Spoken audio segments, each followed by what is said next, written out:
এখন আমি এসেছি গঙ্গারামপুর কালীতলাতে কেক কেনার জন্য।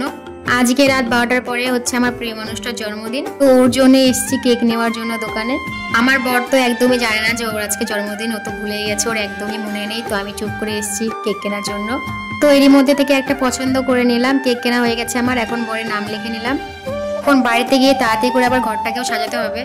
আমার ঘর সাজানো কমপ্লিট আর আমার বড় চলে এসেছে। আমি ঘর সাজানোর সময় ভিডিও করতে পারিনি কারণ আমার কাছে ফোনটা ছিল না। ঘর তো আগে থেকে আমি রেডি করে লাইট অফ করে রেখে দিয়েছি। আমার বর এইমাত্র বাড়িতে আসলো। আর তোমরাও দেখোনি আমার ঘর সাজানোটা। তো এই যে তোমাদের দাদাভাই হাত মুখ দিয়ে চলে এসেছে আর মেয়ের সঙ্গে এসে এখানে মজা করছে। ও তো একদমই জানে না যে রাত্রি 12টার পরে 5 নভেম্বর ওর জন্মদিন।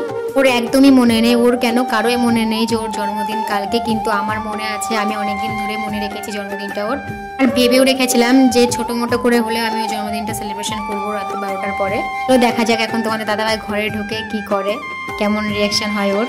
জানি না ও কতটা খুশি হবে এটা দেখার পরে, কিন্তু আমি সত্যি খুবই খুশি ওর জন্য এতটুকু করতে পেরেছি আমি। এখনো ঘরের লাইটটা জ্বালাবে, জ্বালিয়ে দেখবে, দেখে অবাক হয়ে যাবে। তো এই যে দেখে নিল কেমন লাগছে ওর, আমি জানি না, কিন্তু আমার তো খুবই ভালো লাগছে। আমি ওর জন্য এতটুকু করতে পেরেছি। আজকে ওর জন্মদিন, আর একটু পরে কেক কাটা হবে। তো নিজে দেখে অবাক হয়ে গেছে আর বলছে আমি তো ভুলে গেছিলাম যে আমার জন্মদিন আজকে, কিন্তু হট করে তোমার এটা দেখার পরে মনে পড়লো। এরকম সারপ্রাইজ পেতে কারই না ভালো লাগে বলো জন্মদিনের দিন। আগে আমার জন্মদিনে ও যা করেছিল আমি তাতে খুবই খুশি হয়ে গেছিলাম। তো আমি ভাবলাম যে কেননা ওর জন্মদিনেও আমি একটু সারপ্রাইজ দিই ওকে, তাহলে ও খুশি হয়ে যাবে। আমি আমার দিক থেকে একা যতটা পেরেছি করেছি, তোমরা অবশ্যই জানাবে কেমন লাগলো। এখন তো মিহির পাপা কেক কাটবে, ওর জন্য আমি আর আমার মেয়ে দুজনে রেডি হয়ে গেছি নতুন জামা কাপড় পরে। এদিকে তো আমরা মামি রেডি, এখন মিহির পাপা রেডি হচ্ছে। তো এই যে আমার বড় রেডি হয়ে গেছে, সুন্দর করে হাতটা ধরে ঘরের মধ্যে নিয়ে আসলাম। তো একদম খুবই খুশি।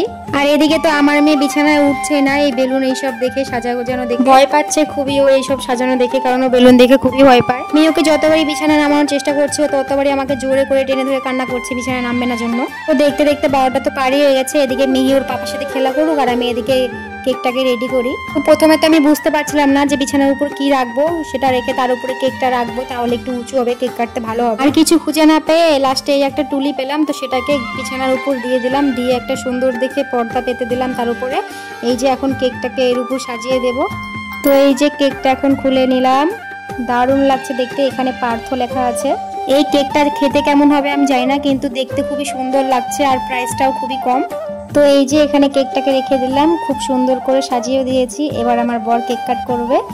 তো চলে আসো, বসে পড়ো কেক কাট করার জন্য। আমার প্রিয় মানুষের জন্মদিন আজকে, তোমরা সবাই আশীর্বাদ করো ও যেন ভালো থাকে, সুস্থ থাকে। আমি আমার বরকে বলছিলাম যে মেয়েকে কোলে নিয়ে বসো, মেয়েকে কোলে নিয়ে বসে কেকটা কাট করো, তাহলে ও খুশি হবে। কি করা যাবে বলো, আমার মেয়ে তো আসতেই চাইছে না, কারণ এগুলো দেখে ও খুবই ভয় পাচ্ছে। তাও ওর পাপা ওকে জোর করে নিল কেক কাট করার জন্য। একা একা কেক কাট করতে লজ্জা পাচ্ছে। এত রাত্রে জন্মদিন পালন করছি যে এই সময় কেউই নেই, আমরা শুধু বাড়িতে 5 জন লোক, তার মধ্যেও একজন ঘুমোচ্ছে আমার শ্বশুর মশাই। তো যার জন্য আমরা নিজেরাই আনন্দ করছি।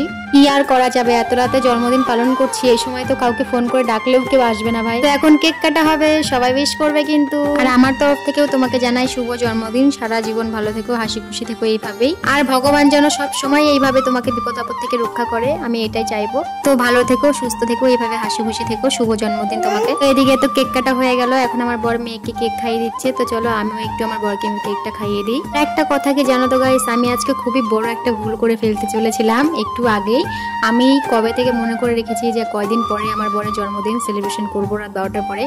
এইভাবে মনে রাখতে রাখতে আমি একদমই ভুলে গেছি আজকে যে রাত 12টা পার হলেই ওর জন্মদিন।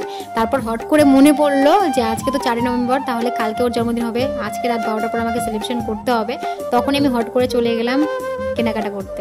তো যাই হোক, এখন আমার খুবই ভালো লাগছে ওর জন্য এতটুকু করতে পেরেছি, ওটাই আমার কাছে অনেক। আজকে রাত 12টার পরে যদি আমি ওর জন্মদিনটা সেলিব্রেশন না করতে পারতাম, তাহলে এটা দিনের বেলায় করলে ভালো লাগতো না, অতটা আনন্দ কেউ পেত না যতটা এখন পাচ্ছে সবাই। রাত 12টার পরে কেকটা ও কাটছে, সবাই আমরা মিলে আনন্দ করছি, এই আনন্দটা আমরা পেতাম না।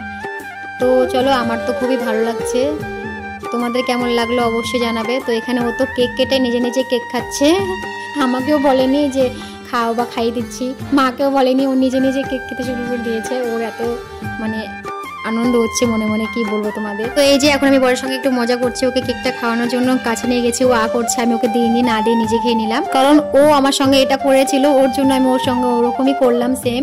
ও আমাকে কেক খাইয়ে দিতে এসেছিল, আমি খাওয়ার জন্য গেলাম, আর ও ফট করে নিজেই খেয়ে নিল আমাকে না দিয়ে। ওর জন্য আমি ভাবলাম যে ওকেও আমি একটু এরকম করবো, ওর সঙ্গে মজা।